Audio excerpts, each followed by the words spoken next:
খানাখন্দে ভরা রাস্তা, ঝুঁকি নিয়ে চলছে যানবাহন।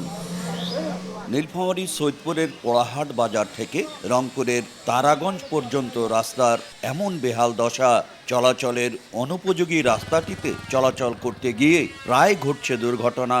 অথচ সংস্কারের নেই কোনো উদ্যোগ। এতে ক্ষুব্ধ এলাকাবাসী।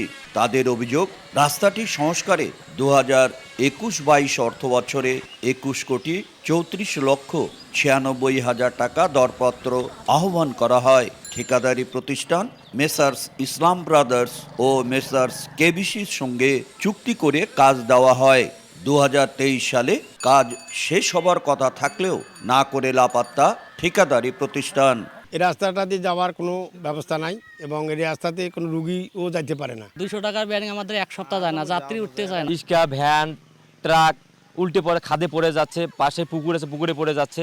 এ অবস্থায় নতুন করে দরপত্র আহ্বান করে কাজ শুরু করার কথা জানান উপজেলা নির্বাহী প্রকৌশলী। হেড অফিস এটা যাচাই বাছাই করে আমাদেরকে যদি অনুমোদন দেয় তাহলে আবার একটা নতুন করে টেন্ডার হবে, নতুন করে ঠিকাদার নিয়োগ হবে। প্রিভিয়াস যে ঠিকাদার ছিল ওনার 10 কিলোমিটার করে আমরা টার্মিনেশন করছি। উনি কাজ সমাপ্ত করতে না পারার কারণে ওনার 70 লাখ টাকার মতো জরিমানা হয়েছে। পোড়াহাট বাজার থেকে রংপুরের তারাগঞ্জ পর্যন্ত 18 কিলোমিটার রাস্তার প্রায় 8 কিলোমিটারেই ব্যবহারের অনুপযোগী।